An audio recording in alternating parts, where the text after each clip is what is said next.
আমাদের জান্নাতের দল ভারী হোক, আমরা চাই কি চাই না? যেই বলবে লা ইলাহা ইল্লাল্লাহ ওই আমার ভাই, সে জান্নাতে যাক, এটাও আমি চাই, ঠিক কিনা? নাকি সবাইরে জাহান্নামে পাঠাইয়া খালি আপনি জান্নাতে ঢুকবেন? আচ্ছা বলেন, সব গেছে জাহান্নামে, আপনি একা জান্নাতে, ওই জান্নাতে ভালো লাগবে আপনার? আকল খাটান। সব জাহান্নামে গেছে, যান। এ কাফের, ও জালেম, ও নাস্তিক, সব গেছে জাহান্নামে, আপনি একা জান্নাতে, ওই জান্নাতে ভালো লাগবে? জান্নাতে আমি একা যেতে চাই না, আমার জান্নাতের দলকে আমি ভারী করতে চাই। চিল্লায় বলো ঠিক কিনা? যারাই বলবে লা ইলাহা ইল্লাল্লাহ তারা আমার ভাই। বিশ্বনবী এই কথাটার আরো চমৎকার ব্যাখ্যা করেছেন। তিনি বলেন, মান সাল্লা সালাতানা ওয়াস্তাকবালা কিবলাতানা ওয়া আকালা যাবিহাতানা ফাযালিকাল মুসলিম লাহু যিম্মাতুল্লাহি ওয়া যিম্মাতু রাসূলিহি ফালা তুগফিরুল্লাহ ফি যিম্মাতিহি। বিশ্বনবী তিনটা ক্রাইটেরিয়া শুনিয়ে দিলেন। তিনি বললেন, মান সাল্লা সালাতানা, যে ব্যক্তি আমাদের মতো নামাজ পড়ে, ওয়াস্তাকবালা কিবলাতানা, আমাদের কিবলারে কিবলা মানে, ওয়া আকালা যাবিহাতানা, আমাদের জবাই করা পশু খায়, ফাযালিকাল মুসলিম, সেই মুসলমান। সুবহানাল্লাহ। আমার মতো নামাজ পড়ে মানে কি? তার ডিভাইন অ্যাক্টিভিটি আমার মতো, তার ইবাদতের সিস্টেম আমাদের মতো। ওয়াস্তাকবালা কিবলাতানা মানে কি? আমার যে ডাইরেকশন তারও একই direction, to the direction of কাবা। আল্লাহু আকবার। কাবার দিকে হয়ে সে নামাজ পড়ে। আমার ডাইরেকশন তার ডাইরেকশন, আমার ডেস্টিনেশন তার ডেস্টিনেশন এক। ওয়া আকালা যাবিহাতানা, আমার জবাই করা পশু খায়, সেই মুসলিম। সেই মুসলিম লাহু যিম্মাতুল্লাহি ওয়া যিম্মাতু রাসূলিহি, তার জন্য রয়েছে আল্লাহর জিম্মা, রাসূলের জিম্মা। ফালা তুগফিরুল্লাহ ফি যিম্মাতিহি, আল্লাহর জিম্মাদারির তোমরা খেয়ানত করো না। তার মানে তোমার মুসলিম বাইরে অমুসলিম বলো না, তার জান মালের কোনো ক্ষতি তুমি করতে পারবা না। সুবহানাল্লাহ। সূরাতুল হুজরাত আল্লাহ বলেন, ইয়া আইয়ুহান নাসু ইন্না খলাকনাকুম মিন যাকারিন ওয়া উনসা ওয়া জাআলনাকুম শুউবান ওয়া ক্বাবাইলা লিতাআরাফু ইন্না আকরামাকুম ইনদাল্লাহি আতকাকুম ইন্নাল্লাহা আলীমুন খাবীর।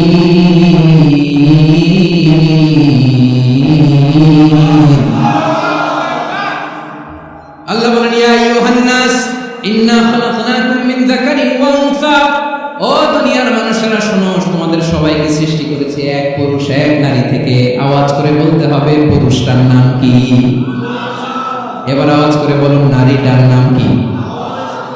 মিন যাকারিন ওয়া উনসা, এক নারী এক পুরুষ থেকে তৈরি করেছি। যাতে যাতে দলে দলে তোমাদেরকে বিভক্ত করেছি, যাতে একে অপরের সাথে পরিচিত হতে পারো। So you interact each other. বিভিন্ন দেশে বিভিন্ন দলে তোমাদেরকে বিভক্ত করেছে যাতে ইন্টারঅ্যাকশন হতে পারে, তাআরুফ হতে পারে। লিতাআরুফু, যাতে তাআরুফ হয়, পারস্পরিক পরিচিতি হয়। তাহলে আমাদের অরিজিন এক। এই আয়াতটা যে কত powerful! This verse addresses the entire human being. অনেক আয়াতে আল্লাহ বলে, ইয়া আইয়ুহাল্লাযীনা আমানু, ওহে মুমিনরা। অনেক আয়াতে আল্লাহ বলে, ওহে মুসল্লিরা, ওহে মুমিনরা, ওহে বিশ্বাসীরা। কিন্তু এখানে আল্লাহ মুমিন, মুসল্লি, আস্তিক, নাস্তিক ভেদে সবাইকে একসাথে অ্যাড্রেস করেছেন। আল্লাহ বলেছেন, ইয়া আইয়ুহান নাস, ওহে মানব সকল। He addresses the entire human being, regardless the colors, the races, the languages, the ethnicities, and reminded us we all from one origin. Allahu Akbar.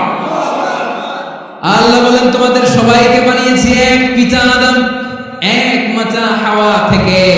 দলে দলে গ্রামে গ্রামে ছড়িয়ে দিয়েছি যাতে করে তোমরা পরিচিত হতে পারো।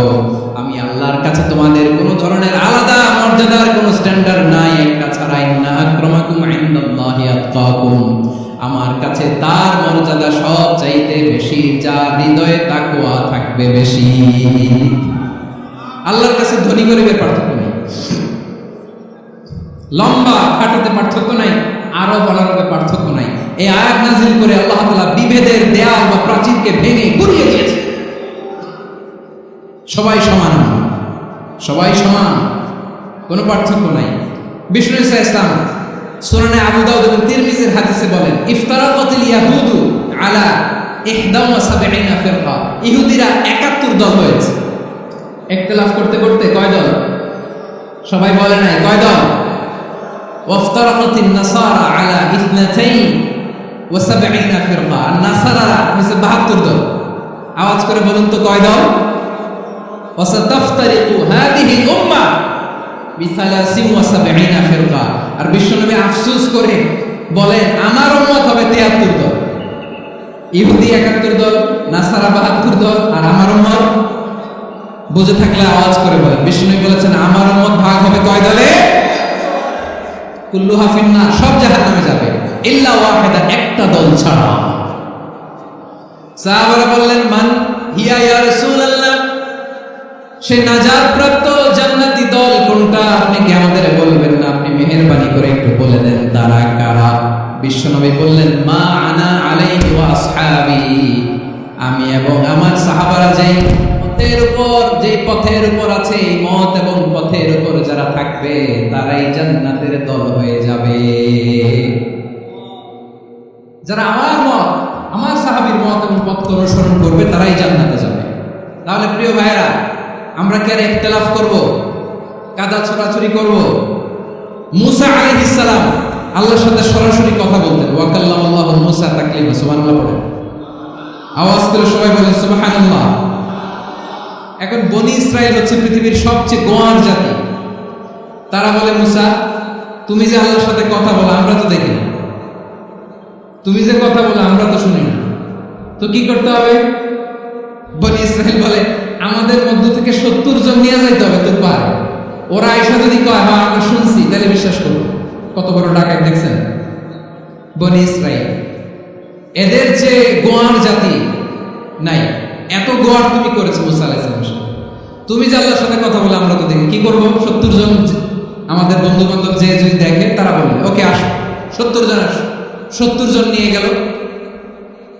মুসা আলাইহিস সালাম হারুন আলাইহিস সালামকে খেলাফা দিয়ে গেলেন, আল্লাহ ওনাকে নবী বানালেন। মুসা আলাইহিস সালাম বললেন হারুন খবরদার, বনি ইসরাইলের মধ্যে তাওহীদের বাণী প্রচার করবা, ঐক্য ধরে রাখবা, বিচ্ছিন্ন হতে দিবা না। চলে গেছে।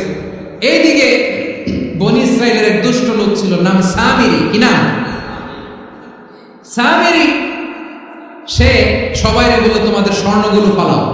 স্বর্ণগুলো ফেললো, বনি ইসরাইলের স্বর্ণগুলোকে গলিয়ে সে একটা গরুর বাচ্চা বানালো। গোবৎস। কিসের বাচ্চা? দেখেন গরুর পূজা কিভাবে শুরু হয় পৃথিবীতে প্রথম। গোবৎস পূজা, গরুর বাচ্চার পূজা কিভাবে। সে স্বর্ণগলি গরুর বাচ্চা করে জিবরাইল আলাইহিস সালাম যে জমিনে এসেছিলেন, ওই ফেরেশতার পায়ের নিচে একটু মাটি সে বুদ্ধি করে প্যাকেটে রেখে দিয়েছে। সে গরুর বাচ্চা বানায় স্বর্ণ দিয়ে গলিয়ে ওই মাটি এটার মধ্যে ঢুকাই দিচ্ছে বেলকি দেওয়ার জন্য। স্বর্ণ দিয়ে বানানো গোবৎস গরুর বাচ্চার গায়ে যখন সেই মাটি ছুঁড়ে দেওয়া হলো, এখন বাছুরের ভেতর থেকে ভ্যাঁ ভ্যাঁ আওয়াজ আসতেছে। কি আসতেছে? সবাই তো অবাক। সামিরি বলে আরে তোমরা যে 70 জন দিয়ে মুসা আলাইহিস সালামকে পাঠাইছো ওইদিকে, এত ঘুরতেছে, আল্লাহরে খুঁজে পায় না, আল্লাহ তো এটার ভিতরে ঢুকছে। নাউজুবিল্লাহ বলবেন না? তোমরা যে 70 জন দিয়ে পাঠাইলা, 70 জন দিয়ে মুসা আলাইহিস সালাম খালি ঘুরতেছে, আল্লাহরে পায় না। পাবে কেমনে? আল্লাহ তো নাউজুবিল্লাহ এটার ভিতরে সেজদা দাও। এই সেজদা দিয়ে আল্লাহর নবী হারুন আলাইহিস সালাম বললেন খবরদার, এটা সুস্পষ্ট শিরক। আল্লাহ সব গুনাহ মাফ করে, শিরকের গুনাহ মাফ করে না। খবরদার তোমরা থামো। কে শোনে কার কথা? এই যে যেমন এখন আপনারা আমার কথা শুনতেছেন না? শুনতেছেন? হারুন আলাইহিস সালাম বললেন খবরদার, এই শিরকি কাজে তোমরা সংযুক্ত হয়ো না। তোমাদেরকে কি মনে নাই আমার ভাই মুসা আলাইহিস সালাম কি বলছে? আল্লাহ শিরক মাফ করে না। খবরদার শিরক করো না, আল্লাহরে ভয় করো। হারুন আলাইহিস সালাম তাদেরকে বুঝালেন শিরক করো না, আল্লাহরে ভয় করো।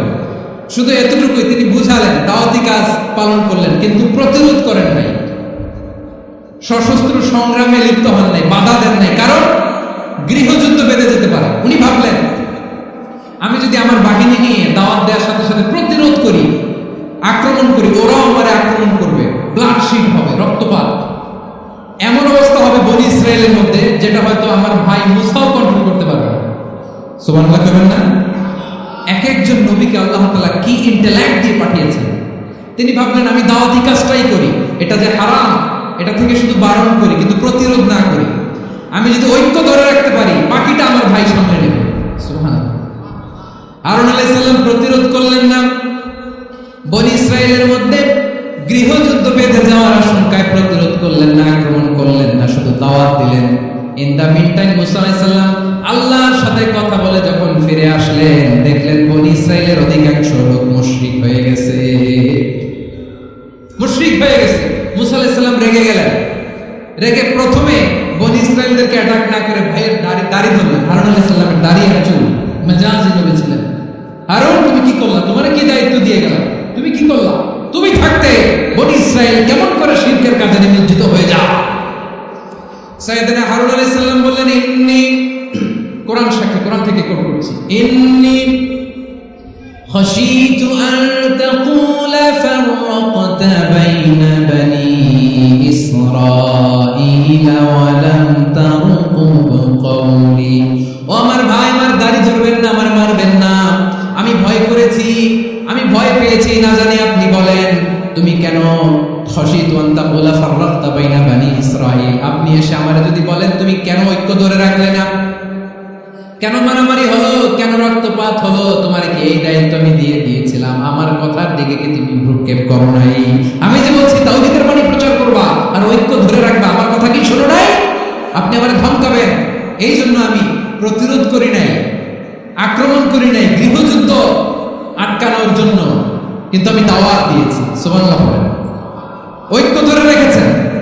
মুসা আলাইহিস সালাম মুহূর্তে সামিরীকে আক্রমণ করলেন, অ্যাটাক করলেন, শাস্তি দিলেন। মুহূর্তে ওই গোবৎস গরুর বাছুরকে ভেঙে চুড়ে মেসাকার করে সাগরের মধ্যে ভাসিয়ে দিলেন। পুরো বনি ইসরাইলকে আবার তাওহীদের উপর প্রতিষ্ঠিত করলেন। পড়ে সুবহানাল্লাহ। এই ঘটনা থেকে শিক্ষা কি? শিক্ষা হচ্ছে আপনি শিরকের আড্ডাখানা দেখলেও বৃহৎ স্বার্থে তাওহীদের দাওয়াত দিবেন, প্রয়োজনে আপনি ঐক্য নষ্ট করবেন না। সুবহানাল্লাহ পড়বেন না? তাহলে ঐক্যের গুরুত্ব বেশি না কম? বলেন, আওয়াজ করে বলেন। ওয়া'তাসিমু বিহাবলিল্লাহি জামিআ, আল্লাহর রশিকে আঁকড়ে ধরো। ওয়ালা তাফাররাকু, তোমরা বিচ্ছিন্ন হয়ো না। পেকুয়ার ভাইরা আওয়াজ করে বলেন তো, আদেশটা কার? এখন বলেন, আমাদের ঐক্যবদ্ধ জীবনের দরকার আছে না নাই? তাই আজকের আলোচনার ছোট্ট একটা টপিক আমি শিরোনাম ঠিক করেছি, আমাদের জীবনে, সমাজ জীবনে, ধর্মীয় জীবনে, রাষ্ট্রীয় জীবনে ঐক্যবদ্ধ থাকার গুরুত্ব। এবার আওয়াজ করে পেকুয়ার ভাইরা বলেন, আমরা ঐক্যবদ্ধ জীবনযাপন করতে চাই কি চাই না? আল্লাহ তাআলা সেই নির্দেশনাই দিচ্ছেন। আল্লাহ তাআলা ইরশাদ করছেন, ওয়া'তাসিমু বিহাবলিল্লাহি জামিআন ওয়া লা তাফাররাকু ওয়াযকুরু নি'মাতাল্লাহি আলাইকুম ইয কুনতুম আ'দাআন ফাআল্লাফা বাইনা কুলুবিকুম ফাআসবাহতুম বিনি'মাতিহি ইখওয়ানা ওয়া কুনতুম আলা شفا حفرة من النار فأنقذكم منها كذلك يبين الله لكم آياته لعلكم تهتدون الله أكبر পড়েন। আল্লাহ বলেন, ও গোলামেরা শোনো, ওয়া'তাসিমু বিহাবলিল্লাহি জামিআ, ও আমার গোলামেরা সবাই মিলে আল্লাহর রশিকে আঁকড়ে ধরো। আল্লাহর রশি হলো ইসলাম, আল্লাহর রশি হলো কোরআন। আল্লাহ বললেন কোরআনকে আঁকড়ে ধরো, ইসলামকে আঁকড়ে ধরো। একা একা আঁকড়ে ধরলে চলবে না, জামিআ, সবাই মিলে আঁকড়ে ধরো। এই আদেশটা আমাদের জন্য দান করেছেন কে? আল্লাহ তাআলার নির্দেশ, ওয়া'তাসিমু বিহাবলিল্লাহি জামিআ, সবাই মিলে আল্লাহর রশিকে আঁকড়ে ধরো। হাবলুল্লাহ মানে আল্লাহর রশি। হাবলুল্লাহ মানে কি? রশি। এই হাবলুল্লাহ, আল্লাহর রশি বা আল্লাহর রজ্জু দ্বারা উদ্দেশ্য হচ্ছে ইসলাম। আল্লাহর রশি দ্বারা উদ্দেশ্য কি? তাফসিরে অনেক ব্যাখ্যা এসেছে। এরকম পরিস্থিতিতে তাফসিরের সূক্ষ্ম সূক্ষ্ম বিষয়গুলো আমরা শোনাতে চাই, কিন্তু পরিবেশ হয়ে ওঠে না। আল্লাহর রজ্জু বা আল্লাহর রশি দ্বারা উদ্দেশ্য হচ্ছে ইসলাম। আল্লাহর রজ্জু বা আল্লাহর রশি দ্বারা উদ্দেশ্য হচ্ছে কোরআন। কারণ কোরআন আমাদেরকে ঐক্যবদ্ধ করে, ইসলাম আমাদেরকে ঐক্যবদ্ধ করে। চিল্লায় বলেন ঠিক কিনা? এজন্য আল্লাহ বললেন, তোমরা আমার রশিকে আঁকড়ে ধরো, বিচ্ছিন্ন হয় না। আমার দেয়া নিয়ামতগুলো স্মরণ করো। যখন তোমরা ছিলে শত্রু, তোমাদের মধ্যে হৃদয়ে আমি আল্লাহ ভালোবাসা ঢেলে দিলাম, ফলে তোমরা সবাই ভাই ভাই হয়ে গেলে। তোমরা সবাই ছিলে জাহান্নামের কিনারায় জ্বলন্ত অগ্নিকাণ্ডের পাশে আমি আল্লাহ দয়া করে ঈমানের বদৌলতে তোমাদেরকে আগুন থেকে ফেরালাম, আমি আল্লাহ দয়া করে তোমাদেরকে জান্নাতের পথ দেখিয়ে দিলাম। সুবহানাল্লাহ পড়েন। এমন পথ দেখালাম যে পথ তোমাদেরকে জান্নাতে নিয়ে যাবে, পথের দিশা তোমরা পাবে, লাআল্লাকুম তাহতাদুন। প্রিয় ভাইরা, তাহলে আমাদের যে ঐক্যবদ্ধ থাকতে হবে এই নির্দেশটা কার? নাকি মন মতো আমি বানায় বলতেছি? আওয়াজ করে বলুন, নির্দেশটা কার? আল্লাহ। তাহলে আমাদেরকে ঐক্যবদ্ধ জীবন যাপন করতে হবে। প্রিয় ভাইরা, ইসলাম আমাদেরকে ঐক্যবদ্ধ করে। ইসলাম আমাদেরকে কি করে? সংঘবদ্ধ করে, ঐক্যবদ্ধ করে। বিচ্ছিন্ন হওয়া যাবে না। বিরোধ, বিচ্ছিন্নতা, মতানৈক্য এগুলো আমাদেরকে ধ্বংস করে, আমাদেরকে দুর্বল করে। আর আমাদের ঐক্যবদ্ধ প্রচেষ্টা আমাদেরকে বিজয়ের দিকে এক ধাপ এগিয়ে নেয়। চিল্লায় বলেন ঠিক কিনা? এজন্য আল্লাহ বললেন, ওয়া'তাসিমু বিহাবলিল্লাহি জামিআ, তোমরা আল্লাহর রশিকে আঁকড়ে ধরো, তোমরা ঐক্যবদ্ধ জীবন যাপন করো, তোমরা বিচ্ছিন্ন হয়েও না। বিচ্ছিন্ন হইলে লস, ঐক্যবদ্ধ হলে সেখানে কল্যাণ আছে না নাই? প্রিয় ভাইরা, ঐক্যবদ্ধ হতে হবে আমাদেরকে। আদেশটা কার? একটু আওয়াজ করবেন। ঐক্যবদ্ধ জীবন যাপন করতে হবে, আদেশটা কার? আমাদের আগে যে সমস্ত জাতি গোষ্ঠী ধ্বংস হয়েছে বিভেদের কারণে হয়েছে। বিশ্বনবী বলেন, বুখারীর বর্ণনা, ফাইন্না মা আহলাকাল্লাযীনা মিন ক্বাবলিকুম কাসরাতু মাসাইলিহিম ওয়া ইখতিলাফুহুম আলা আনবিয়াইহিম। তোমাদের আগে ইহুদি নাসারারা যারা ধ্বংস হয়েছে, আমার গজবে উপনীত হয়েছে, দুইটা কারণ ছিল। নাম্বার 1, কাসরাতু মাসাইলিহিম, বেশি প্রশ্ন করত, প্রয়োজনে অপ্রয়োজনে নবীরা প্রশ্ন করে আটকাইতে চাইতো, এরকম টাকা ছিল তারা। 2 নম্বর কারণ, ওয়া ইখতিলাফুহুম আলা আনবিয়াইহিম, ইখতিলাফ করার কারণে, বিভেদের কারণে, পারস্পরিক বিরোধে জড়ানোর কারণে তারা ধ্বংস হয়েছে। এখন বলেন, আমরা কি আল্লাহর গজব চাই? আমরাও কি তাদের মতো ধ্বংস হতে চাই? এজন্য আল্লাহ তাআলা সূরা আল ইমরানের 105 নম্বর আয়াতে বললেন, ওয়ালা তাকুনু কাল্লাযীনা তাফাররাকু ওয়া ইখতালাফু মিন বা'দি মা জাআহুমুল বায়িনাত ওয়া উলাইকা লাহুম আযাবুন আযীম। খবরদার, দলিল নাজিল হওয়ার পরেও যারা বিরোধ করেছে, ইখতিলাফ করেছে, বিচ্ছিন্ন হয়েছে, খবরদার তোমরা তাদের মতো হয়ো না। যদি তাদের মতো হও তাহলে জেনে রাখো, ওয়া উলাইকা লাহুম আযাবুন আযীম, তাদের জন্য আমি মর্মন্তুদ শাস্তি প্রস্তুত করে রেখেছি। যারা বিচ্ছিন্ন হয়েছে, বিরোধ করেছে, তারা কারা? ইহুদি নাসারা। এই আয়াতের তাফসীরে কাল্লাযীনা তাফাররাকু ওয়া ইখতালাফু, যারা বিচ্ছিন্ন হয়েছে, বিরোধ করেছে, তারা কারা? মুফাসসিরিন ইকরাম বলেছেন তারা ইহুদি নাসারা। আওয়াজ করে বলুন তো, তারা কারা? ইহুদি নাসারা। বিষ্ণু ঈসা ইসলাম সুনানে আবু দাউদ এবং তিরমিজির হাদিসে বলেন, ইফতারাকাতিল ইয়াহুদু আলা 71 ফিরকা, ইহুদিরা 71 দল হয়েছে। ইখতিলাফ করতে করতে কয় দল? সবাই বলে নাই, কয় দল? ওয়াফতারাকাতিন নাসারা আলা 72 ফিরকা, আর নাসারারা হচ্ছে 72 দল। আওয়াজ করে বলুন তো, কয় দল? ওয়াসাতাফতারিকু হাদিহিল উম্মাহ বি73 ফিরকা। আর বিশ্বনবী আফসোস করে বলেন, আমার উম্মত হবে 73 দল। ইহুদি 71 দল, নাসারা 72 দল, আর আমার উম্মত, বুঝে থাকলে আওয়াজ করে বলেন। বিশ্বনবী বলেছেন, আমার উম্মত ভাগ হবে কয় দলে? কুল্লুহা ফিন্নার, সব জাহান্নামে যাবে, ইল্লা ওয়াহিদা, একটা দল ছাড়া। সাহাবারা বললেন, মান হিয়া ইয়া রাসূলুল্লাহ, সেই নাজাত প্রাপ্ত জান্নাতি দল কোনটা? আপনি কি আমাদের বলবেন না? আপনি মেহেরবানি করে একটু বলে দেন তারা কারা? বিশ্বনবী বললেন, মা আনা আলাইহি ওয়া আসহাবি, আমি এবং আমার সাহাবারা যে পথের উপর আছে, এই মত এবং পথের উপর যারা থাকবে তারাই জান্নাতের দল হয়ে যাবে। যারা আমার মত, আমার সাহাবীর মত এবং পথকে অনুসরণ করবে তারাই জান্নাতে যাবে। তাহলে প্রিয় ভাইরা, আমরা কি আর ইখতিলাফ করব, কাদা ছোড়াছুরি করব? তাহলে আমরা ঐক্যবদ্ধ জীবন যাপন করতে চাই, ঠিক কিনা বলেন? এবার বলেন, ঐক্যের ভিত্তি কি? আমরা যে ঐক্যবদ্ধ হব কিভাবে? সবাই বলে ঐক্য চাই, ঐক্যবদ্ধ হতে চাই, ঐক্যের ভিত্তি কি বলেন? ঐক্যের ভিত্তি হচ্ছে তাওহীদ। আওয়াজ করে বলতে হবে সবাই, ঐক্যের ভিত্তি কি? যেই বলবে লা ইলাহা ইল্লাল্লাহ, ও আমার ভাই, তার জন্য আমার হৃদয়ে দরদ, মায়া মাখা দরদ, ভালোবাসা আছে না নাই? তাওহীদ। এই মুসলিম উম্মাহ ঐক্যের ভিত্তি তাওহীদ। পেকুয়ার ভাইরা মনে রাখেন, মেসেজগুলো মনে রাখেন। মুসলিম উম্মাহ ইউনিট